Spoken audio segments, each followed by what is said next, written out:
കോഴിക്കോട് സൗത്തിൽ ഇത്തവണ പോളിംഗ് ശതമാനം വർദ്ധിച്ചത് ഗുണകരമാകുമെന്ന് UDF സ്ഥാനാർത്ഥി ഫൈസൽ ബാബു.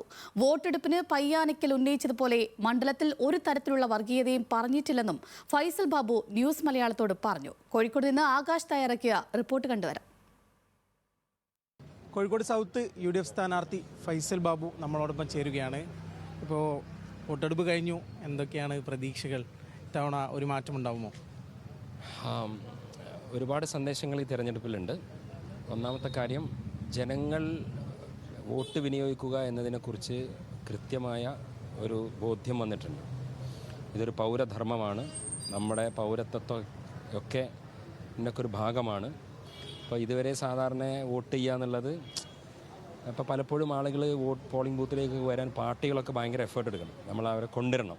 പക്ഷേ ഇപ്പോഴത്തെ ഒരു സാഹചര്യം എന്താണെന്ന് പറഞ്ഞു കഴിഞ്ഞാൽ, ആളുകൾ സ്വന്തമായ ബോധ്യത്തോടു കൂടി അവർ പോളിംഗ് ബൂത്തിലേക്ക് വരുന്നു എന്നുള്ളതാണ്. ഞാനിപ്പോൾ ഏകദേശം ഒരു 100ഓളം ബൂത്തുകളിൽ നമ്മൾ കണക്ക് നേരിട്ട് പോയിട്ട് എടുത്തു, നമ്മളൊരു കാൻഡിഡേറ്റ് എന്നുള്ള നിലക്ക്.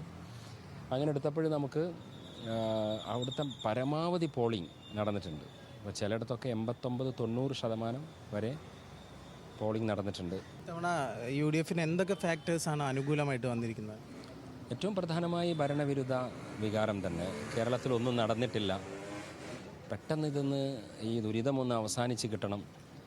ആളുകൾക്ക് അവരുടെ ആത്മവിശ്വാസം നഷ്ടമായിട്ടുണ്ട്. കേരളത്തിൽ ഏതു മേഖലയിലും, ആരോഗ്യ മേഖലയിൽ, വിദ്യാഭ്യാസ മേഖലയിൽ, വാണിജ്യ വ്യവസായ മേഖലയിൽ എല്ലാ വിഭാഗം ആളുകളും അസംതൃപ്തരാണ്. അപ്പം ഒരു മാറ്റം ആവശ്യമാണ്. ഈ തെരഞ്ഞെടുപ്പ് ഏറ്റവും കൂടുതലുണ്ടായ വർഗീയ വിവാദങ്ങളാണ്. അതിലിപ്പോൾ ഒന്ന് പയ്യാനക്കൽ പോലും മതം പറഞ്ഞ് വോട്ട് പിടിക്കുന്നു എന്ന രീതിയിലുള്ള ആരോപണങ്ങളൊക്കെ വരുന്നു. വോട്ടർമാർ തമ്മിലുള്ള പ്രശ്നങ്ങളുണ്ടാകുന്നു. അതിലെന്താണ് ഇപ്പോൾ പറയാനുള്ളത്? കോഴിക്കോട് സൗത്തിൽ നമ്മൾ ഈ മൊമെൻ്റ് വരെ ഞങ്ങളതിൽ ശ്രദ്ധിച്ചിട്ടുണ്ട്. ഒരു വർഗീയതയും പറയാതെ അങ്ങനെയൊന്നും പറയാൻ കഴിയില്ല ആർക്കും. നമുക്ക് വീട്ടിൻ്റെ ഉള്ളിൽ നിന്ന് പറയുന്നത് വരെ ഇന്ന് ക്യാമറ പിടിച്ച് റെക്കോർഡാവുന്ന ഒരു കാലമാണ്. UDF സ്ഥാനാർത്ഥി എന്ന നിലയിൽ, അല്ലെങ്കിൽ ഞങ്ങളുടെ സോഷ്യൽ മീഡിയ ഹാൻഡിൽസ്, അതേപോലെ ഞങ്ങളുടെ PR, ഞങ്ങളുടെ പ്രചാരണ സംവിധാനങ്ങൾ ഈ മണ്ഡലത്തിലെ വികസന വിഷയങ്ങളെ ബുള്ളറ്റ് പോയിന്റിൽ പറഞ്ഞുകൊണ്ടാണ്. വർഗീയത ആര് പറഞ്ഞു എന്നുള്ള, സ്വാഭാവികമായിട്ട് ഇവിടെ 3 മുന്നണി മത്സരിക്കുമ്പോൾ ഇവിടുത്തെ ഒരു പ്രധാന മുന്നണി, ഞാൻ പേര് പറയേണ്ട, അവർ സ്വാഭാവികമായിട്ട് ആ വഴിയിൽ സഞ്ചരിക്കുന്നവരാണ്. തെരഞ്ഞെടുപ്പിലെ തോൽവിയും ജയമൊക്കെ അത് സ്വാഭാവികമായിട്ട് സംഭവിക്കുന്നൊരു കാര്യമാണ്. പക്ഷെ ഒരു വോട്ടിന് വേണ്ടി വർഗീയതയുടെ ഒരു വർത്തമാനത്തിൻ്റെ ലാഞ്ചന പോലും UDFൻ്റെ പക്ഷത്തു നിന്നുണ്ടാക്കില്ല. വോട്ടെടുപ്പ് കഴിഞ്ഞു, എന്തായിരിക്കും പ്രതീക്ഷ? കുറച്ച് വിജയപ്രതീക്ഷയിൽ തന്നെയാണോ? നല്ല ഭൂരിപക്ഷത്തിന് ഈ നിയോജക മണ്ഡലം തിരിച്ചു പിടിക്കും എന്നാണ്. പോസിറ്റീവാണ്, കാര്യങ്ങളെല്ലാം 100% പോസിറ്റീവാണ്. കേരളം മുഴുവൻ UDF തൂക്കും.